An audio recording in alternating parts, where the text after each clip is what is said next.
bersyukur Tuhan mengumpulkan kami seberapa kami yang hadir pada siang hari ini Tuhan dalam acara retreat ini. Tidak ada hal yang kebetulan kami ada di tempat ini Tuhan. Tidak ada hal yang kebetulan kami semua boleh berkumpul di tempat ini untuk memuji, memuliakan Engkau, mendengarkan firman-Mu. Mari Roh Kudus, Engkau berbicara di tengah-tengah kami. Beracaralah ya Tuhan. Ini adalah retreat-Mu, bukan retreat kami.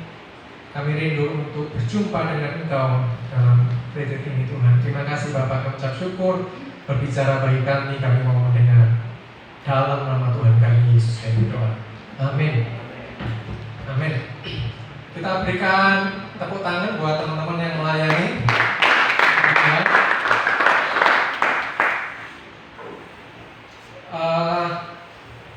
Saya ngomongnya apa ya, teman-teman? Ada Bapak di sini kan, jadi bingung saya kan ngomongnya kan di sini. Tapi saya bersyukur ada di tengah-tengah Bapak, saudara semua pada siang hari ini. Saya itu pertama saya tidak ada niat untuk hadir di retreat ini, saudara, itu yang pertama. Yang kedua, kenapa saya harus hadir di retreat ini? Karena istimewa buat saya. Anda sudah bayangkan ya, saya datang ke retreat ini tuh karena ada orang dari Italia telepon saya. Hari Minggu yang lalu kebetulan saya ngantar mama saya di KTP ya saudara, saya nyetir mobil, saya dapat telepon itu plus 39 saudara nomornya. Ini saya bilang, plus 34. Saya bilang ini telepon dari mana gitu kan ya. Dan waktu saya lihat nomornya ya saya sambil gitu saya nggak bisa angkat telepon itu. Saya parkir mobil saya, terus saya akhirnya orangnya tuh WA saya, Kak saya Kesia Kak. Kesia. Saya tahu Kesia tinggal di Italia sebenarnya, dia menikah dengan orang Italia, dia adik dari rekan sepanjang saya waktu di UPN, anak adiknya Mas Roberto. Dia kontak saya, apakah masih saya bisa bantu? Ada gereja yang mau retreat hari Sabtu Minggu ini, apakah bersedia untuk melayani? Langsung saya katakan apa? Ya, saya mau melayani. Karena buat saya itu istimewa sebenarnya. Anda bayangkan hanya untuk menghubungi Pak Rizky, yang ternyata dia ini adalah teman dari adik ipar saya waktu SMA, itu mesti harus ada orang dari Italia telepon saya, saudara. Jadi ketika saya menerima telepon itu saya katakan ya, saya akan ngisi retreat ini. Hari ini saya ada di sini karena saya menangkap ini pesan Tuhan buat saya. Ada orang istimewa di tempat ini. Saya tidak tahu apakah orang istimewa itu berhubungan dengan keselamatan jiwanya, masa depannya. Saya memutuskan untuk say yes. Saya bilang oke, saya mau Tuhan, saya mau kesini. Dan siang hari ini saya berjumpa dengan teman-teman semuanya. Saya pikir ini bukan hal yang kebetulan, kita semua bertemu pada siang hari ini. Saya ketemu dengan Pak Oki. Pak Oki ini adik kelas saya SMA. Ternyata Anda bayangkan, hanya untuk ketemu Pak Oki, kenapa kita nggak telepon-teleponan aja ya Ki ya? Harus ada orang dari Italia telepon saya. Nggak tahu ternyata Oki bilang, lo itu Pak Rizky telepon temannya di Amerika, yang di Amerika telepon yang di Italia kemudian telepon saya. Saya bilang ya Tuhan, saya bilang hanya untuk datang ke retreat ini buat saya itu istimewa saudara saya. Dan saya berkata ya Tuhan, saya mau melayani di retreat ini siang hari ini. Saya mau sharing teman-teman semuanya ya. Saya ditangkap Tuhan pada waktu SMA. Oke, ini ya di kelas saya jauh saudara, 5 tahun di bawah saya ya. 99 nanti kamu lulus ya. Saya ditangkap Tuhan waktu SMA saudara. Saya waktu SMA saya itu SMA negeri di Surabaya, SMA paling favorit. Paling favorit karena setiap Senin saudaranya jadi kepala pembina upacaranya itu polisi saudara. Kalau enggak terus dari Koramil gitu saudara. Kenapa? Karena ternyata SMA saya itu SMA yang paling brutal di Surabaya waktu itu, di SMA negeri 14 ya waktu itu ya, zaman itu. Saya itu setiap hari ketemu orang-orang yang ganja di kelas, depan kelas ganja. Ini sekolah yang menarik, ini istimewa ya. Bapak saya seorang anggota polisi. Jadi pada waktu saya masuk ke sekolah SMA itu bapak saya bilang gini, jangan sekolah di situ katanya gitu kan dia, karena dia udah tahu sekolahnya itu. Enggak, saya mau masuk sekolahnya aja, saya bilang. Karena saya nilainya ya segitu ya, saya nggak masuk SMA 16 ya, waktu itu saya masuk 14. Dan saya memutuskan untuk sekolah di situ. Dan saya bersyukur karena di SMA yang ya orang bilang busuk gitu ya. Saya bilang busuk gitu. Saya ketemu Tuhan benar. Kelas 3 SMA di retreat. Saya yang terakhir di SMA itu saya ikut retreat. Selama saya diundang retreat bertahun-tahun, saya tidak pernah mau mengatakan ya untuk ikut retreat. Saya memutuskan ikut retreat, dan akhirnya saya dijamah Tuhan pada tanggal 27 Desember tahun 1993 di sebuah retreat, tempat retreat di LBTC di Lawang, saudara. Kalau saya nggak ketemu Yesus hari ini, saya mungkin di jalanan atau saya sudah mati hari ini, saudara. Saya anak tentara, amang tua saya orang Batak, saudara. Amang tua saya itu kepala rehabilitasi veteran di Departemen Pertahanan, bintang 1, saudara, jenderal, gitu kan. Papa saya itu akabri polisi angkatan pertama, saudara. Sejak kecil sejak kecil saya tinggal di asrama polisi di kompleks tentara, saudara. Itu satu hal yang diajarkan oleh papa saya itu sederhana, tapi itu sangat memberkati saya, Pak. Gak boleh takut sama orang gitu, tapi. Jadi buat saya sejak saya kecil sampai saya SMA, saya nggak pernah takut, saudara. Mohon maaf, saya nggak takut. Jadi takutnya cuma satu, sama Tuhan saya. Nah, saya pokoknya, dan itu saya dibesarkan oleh cara hidup seperti itu selama bertahun-tahun. Saudara bisa bayangkan model saya seperti apa. Tentu tidak semanis dari ini, saudara, tanggal saya. Dan saya bersyukur karena Tuhan menangkap saya tanggal 27 Desember 1993 dan itu merubah hidup saya. Saya mau katakan buat saudara hari ini, kalau kamu nggak sungguh-sungguh dengan Tuhan, kamu akan berhadapan dengan kekekalan. Dan kekekalan itu mengerikan. Kamu bisa ketawa-ketawa hari ini, kamu bisa, banyak orang tidak merasa serius untuk berjumpa dengan Tuhan. Suatu saat nanti kau akan merasakan kegentaran yang luar biasa. Karena kamu tidak tahu kamu mati kapan. Suatu hari saya di Jakarta, saya pulang kerja, saudara. Saya naik Lion dari Jakarta. Saya naik pesawat. Saya duduk di pinggir jalan itu ya. Di samping saya itu ada seorang yang pakai jaket keren, jaket kulit, saudara. Pesawatnya goyang-goyang, saudara, dalam perjalanan dari Jakarta ke Surabaya. Saya lihat orang di samping saya ini anak muda, ganteng. Itu dia aja. Dia sambil minum, baca gitu. Terus saya tanya dia, kok kamu nggak takut ya? Iya, Bang. Karena dia ngomong-ngomong kita tahu, ternyata dia juga orang Batak. Dia panggil saya apa? Iya, Bang, saya nggak takut. Saya bilang, oh kamu nggak takut? Iya. Kenapa kok nggak takut? Ini pesawatnya lebih bagus dari pesawat saya, Bang. Dia tentara ternyata. Ranking 1. Dia kopilot di VVIP yang menerbangkan pesawat presiden, saudara, di samping kiri saya. Saya tanya, kamu ngapain ke Surabaya? Saya mengunjungi pacar saya, katanya. Saya ada libur, saya mengunjungi pacar saya. Oke, saya bilang gitu. Mendarat di Juanda, kamu bareng saya aja, saya antar kamu kemana, katanya. Ya udah, Bang, saya antar saya. Dia di rumah pacarnya di daerah Kumulasi, saudara. Kebetulan rumah saya ada di daerah Kayu Sari, jadi kami sejalan. Cuma tahu nggak apa yang terjadi dengan anak ini? Anak yang sangat dibanggakan oleh orang tuanya ini. Papa saya itu cuma sersan kepala, Kak. Papa saya bangga sekali punya anak seperti saya, dan saya bantu papa saya. 3 minggu kemudian saya membaca di Jawa Pos ada pesawat Hercules NIAO kecelakaan di Curug, saudara. Anak itu ada di dalam dan meninggal dunia. Saya kira Tuhan sebaik itu, saudara. Anak sebaik itu, seberbakti itu, seberharga itu. Mati muda. Hari ini, kalau engkau mati hari ini, di dalam nuranimu itu wajah siapa yang kau akan tunjukkan kepada Tuhan hari ini? Wajahmu sendiri kan? Atau wajah Yesus? Kalau engkau sampai nggak punya wajah Yesus dalam nuranimu hari ini ketika engkau mati, engkau akan ada di neraka. Dan neraka itu artinya terpisah dengan Allah. Artinya sudah tidak bisa menerima lagi pengampunan atas dosa. Dan itu mengerikan. Saya bilang mengerikan. Saya nggak tahu apa yang terjadi dengan hidupmu hari ini, latar belakang keluargamu. Kemudian saya pernah melayani di sebuah gereja setelah saya bertobat, saudara. Saya jadi ketua remaja di Gereja Kristen Indonesia Pondok Chandra waktu itu. Saya punya satu orang adik rohani, saudara. Suatu hari jam 11:30 malam telepon saya. Saya tahu anak ini itu baik sekali, namanya Roy. Dia telepon saya dan ini, Kak, aku di tanganku ini sudah ada samurai, Kak. Kamu mau ngapain bawa sama saya bilang, aku mau bunuh aku. Saya tahu karena anak ini papanya papanya itu KDRT di rumah. Sukanya ninju pak, ninju mamanya sudah, dihajar mamanya itu. Kadang-kadang kalau dia nolong itu udah ditampar sekalian gitu, sudah. Jadi buat dia di dalam rumah itu seperti neraka sudah.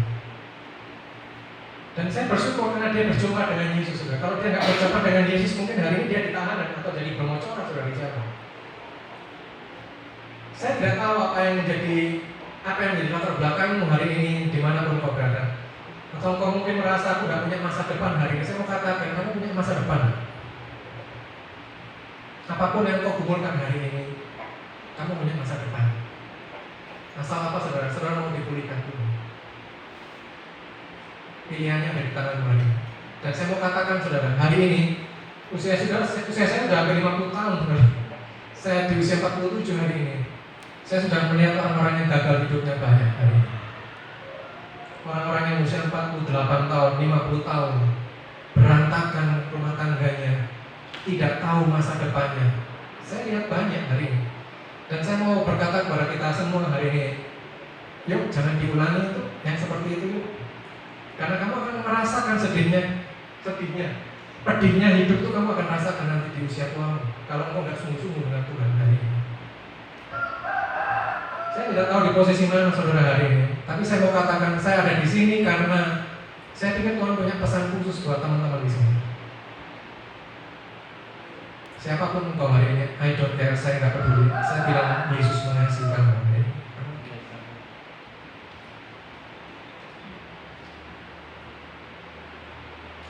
Kita buka Roma pasal yang ketiga, ayat yang ke-23, ada yang bisa bantu bacakan?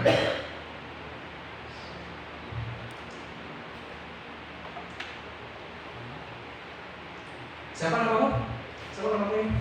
Namamu siapa? Siapa namamu? Calvin bisa bantu baca Calvin. Roma 3:23 Calvin.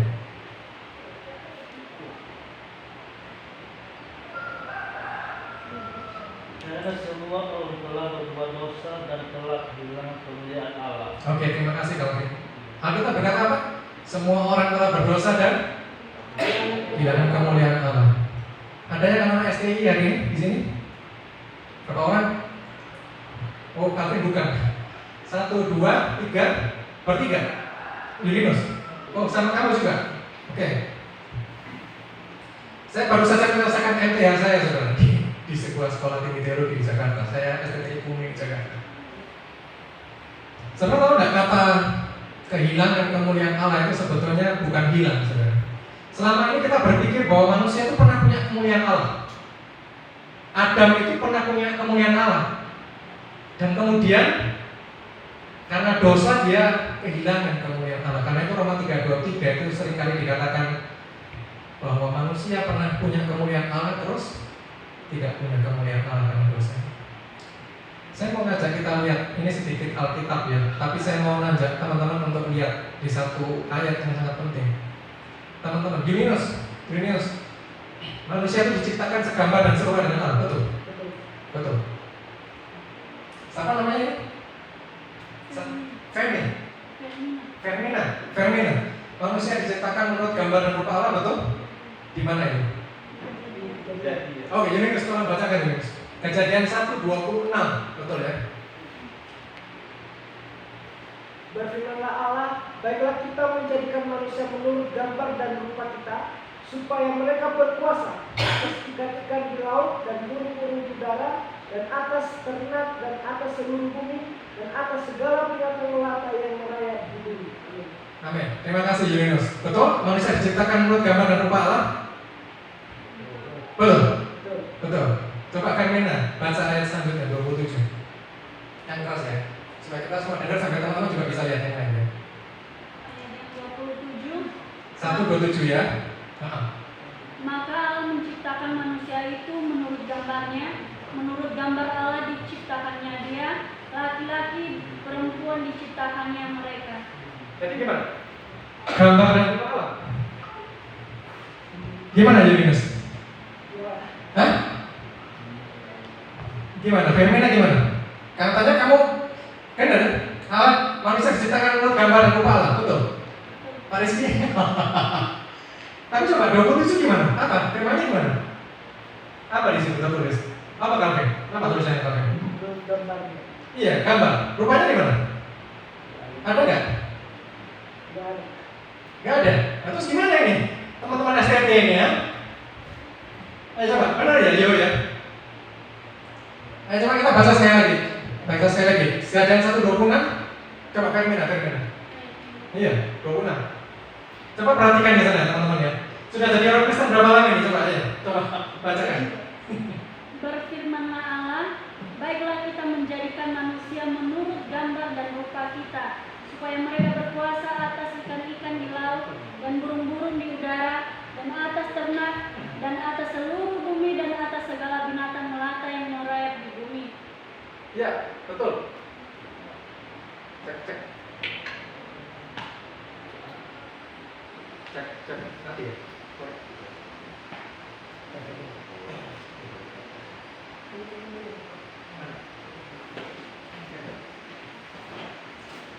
Oke, ya gimana? Jadi gimana ini? Jadi manusia diciptakan menurut gambar dan rupa Allah atau gambar Allah? Gimana Bang? Udah pernah lihat ayat ini? Pernah. Saudara, Kejadian 1:26 itu peristiwanya ketika Tuhan dalam sidang ilahi, saudara, di sorga mau menciptakan manusia. Dia mengatakan ke dalam sidang ilahi, hendaknya kita menjadikan manusia menurut gambar dan rupa Allah. Tapi pada waktu penciptaan di dalam ayat 27 dikatakan apa? Hanya cuma dikasih apa? Gambar saja.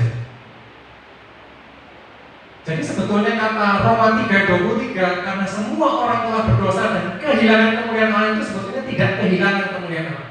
Tapi manusia tidak pernah mencapai standar manusia Allah yang sesuai dengan standar Allah. Manusia tidak pernah mencapai standar kemuliaan Allah. Teman-teman, kalau ada kata gambar di sana, gambar itu lebih kepada komponen yang ada di dalam diri Allah. Allah itu kan roh, betul ya? Allah itu roh. Apa isinya roh? Pikiran, perasaan, dan kehendak.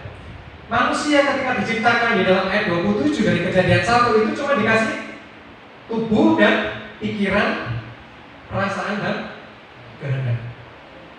Rupa itu dalam teks aslinya menggunakan kata Ibrani demut.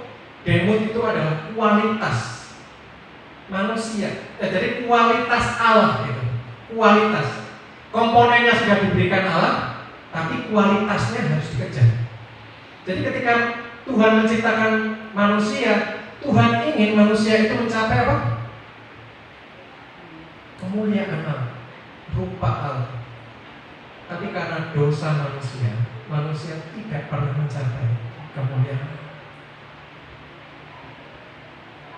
Apa aja dosa itu, saudara? Macam-macam, saudara. Saudara bisa sebutkan apapun yang namanya dosa.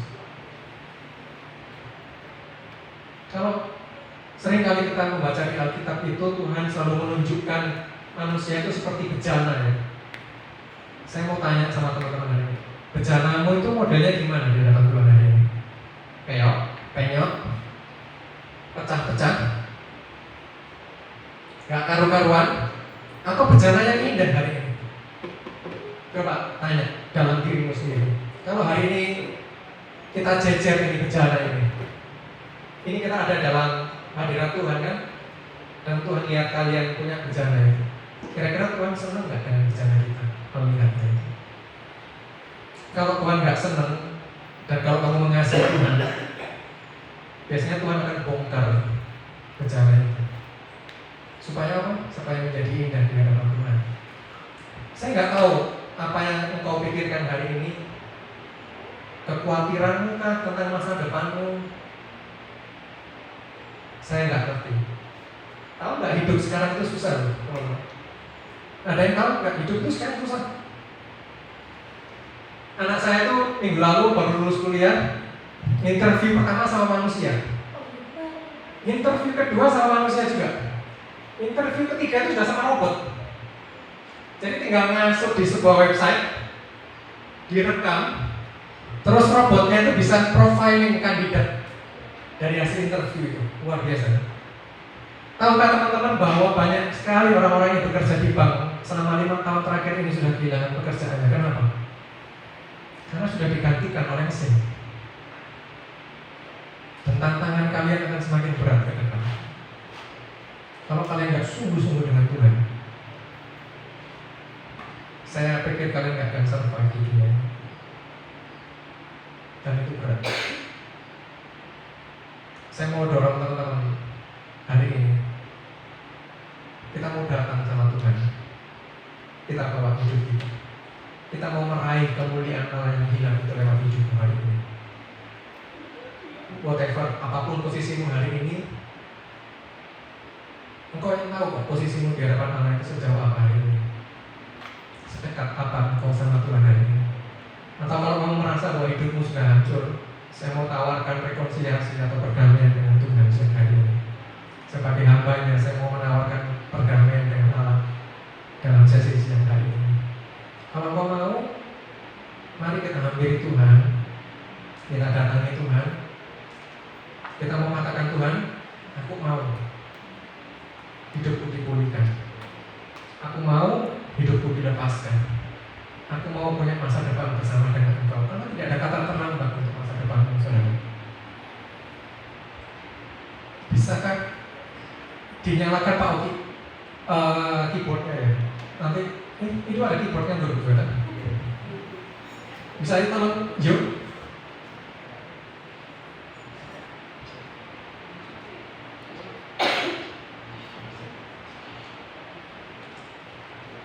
Saya mau katakan satu kebenaran ini menyambung dari Kejadian 1, 26, 27.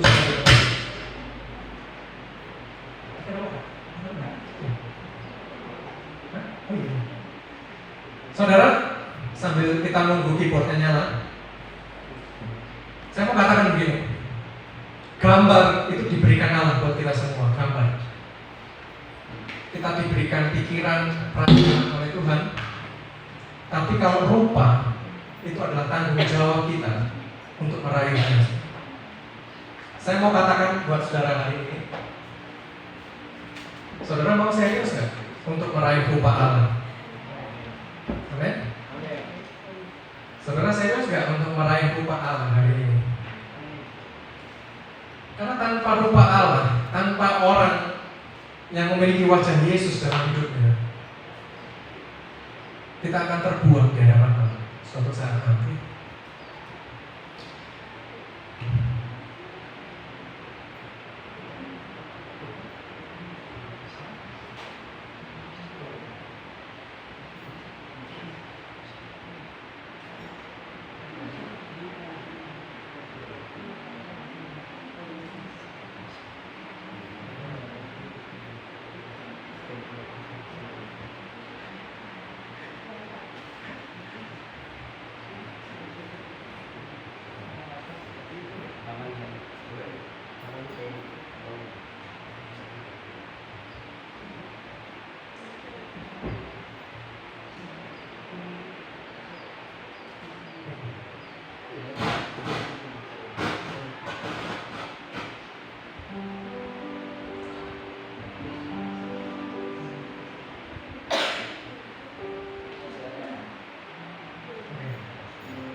Saya mengundang kita semua untuk bangkit berdiri. Kita mau hampiri Tuhan, kita mau serius dengan Tuhan.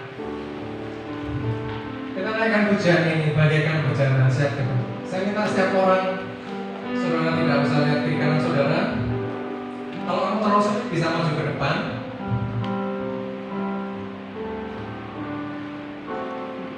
Bagaikan bejana siap dibelung, demikian hidupku di tanganmu.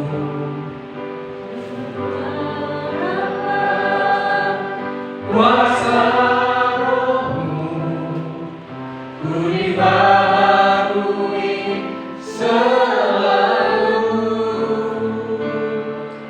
Jadikan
siap dibentuk.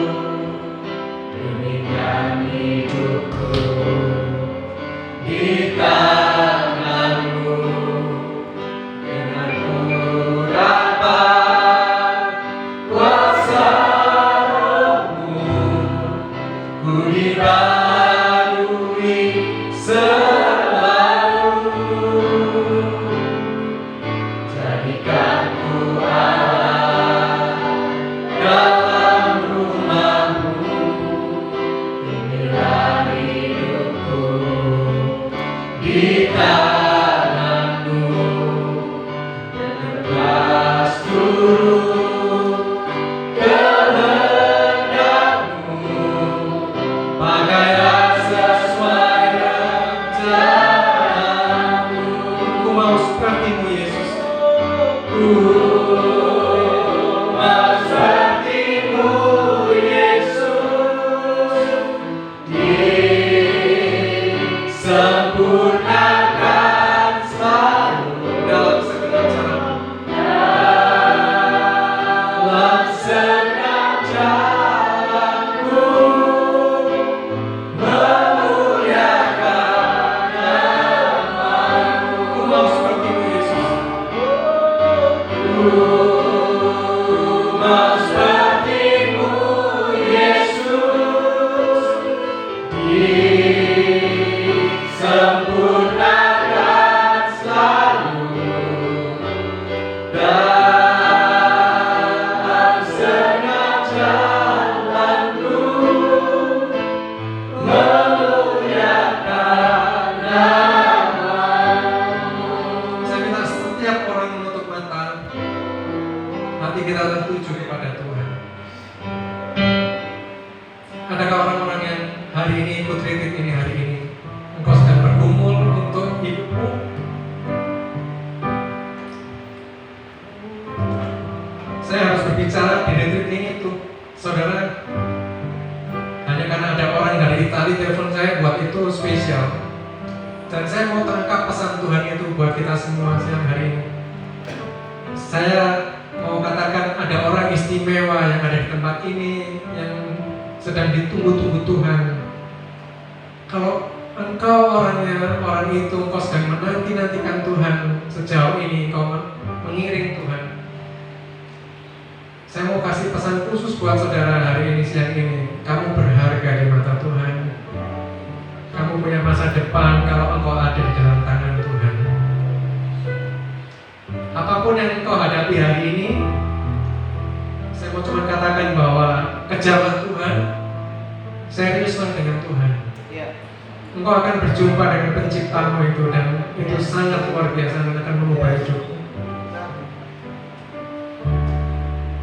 Mungkin juga ada orang-orang yang datang retreat ini menggumulkan, khawatir akan masa depannya. Saya mau katakan lewat mimbar ini, saya mau katakan engkau berharga di mata Tuhan, dan Tuhan rindu untuk memakai hidupmu dimanapun engkau hari ini berada.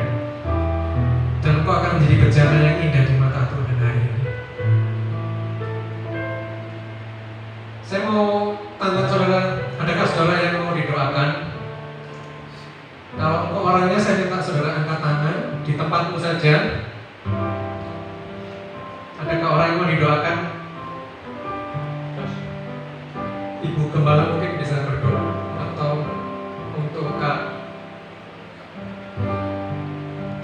Rizky mungkin. Pak Rizky di sini, Pak Rizky. Pak Oki, silakan Pak Oki.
sia-sia dan tak berarti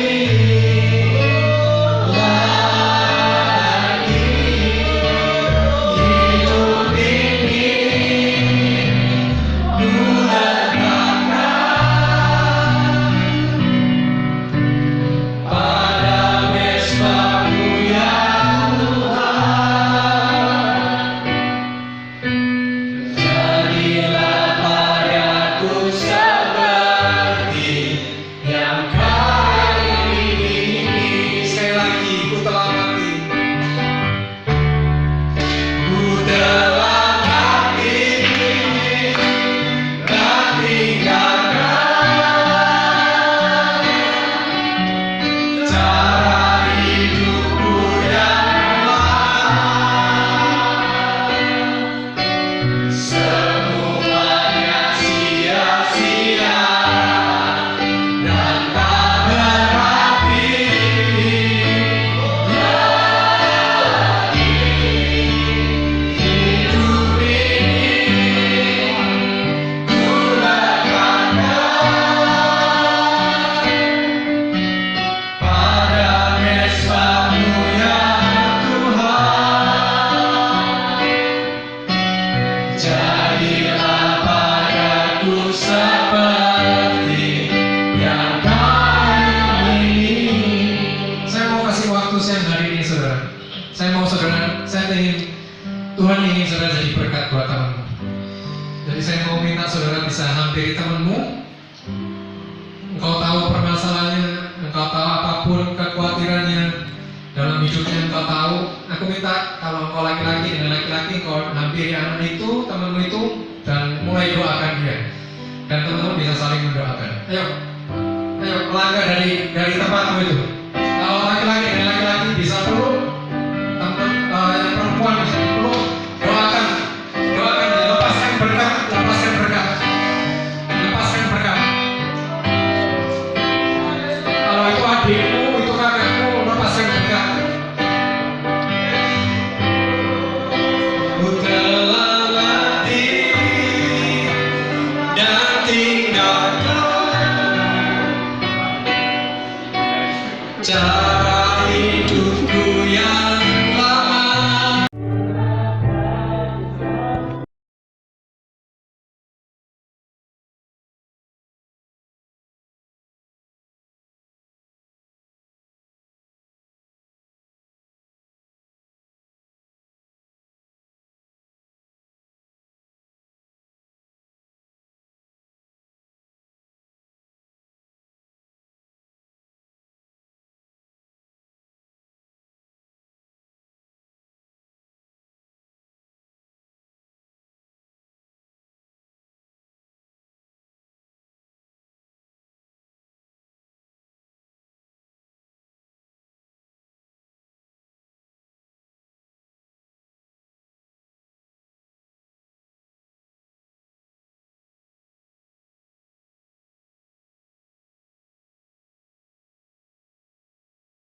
Aku percaya Tuhan Kau punya rencana yang indah atas setiap kami di tempat ini ya Tuhan. Rencanamu indah dan tidak ada rencanamu yang gagal ya Tuhan dalam hidup setiap kami anak-anak-Mu. Aku melepaskan berkat Tuhan atas teman-teman di GKKI, Gideon Generation ini ya Tuhan, di dalam nama Tuhan kami Yesus Kristus. Aku melepaskan berkat damai sejahtera Allah, sukacita Tuhan, dicurahkan Tuhan atas gerejamu ini ya Bapak. Kami serahkan teman-teman juga yang akan melanjutkan retreat ini sampai esok hari. Kami serahkan dalam tangan-Mu, berkaryalah di tengah-tengah kami ya Tuhan. Ubahkan setiap kami supaya kami menjadi orang-orang yang berkenan di hadapan Allah. Kami bersyukur Tuhan untuk sesi siang hari ini. Kami serahkan sepenuhnya hidup kami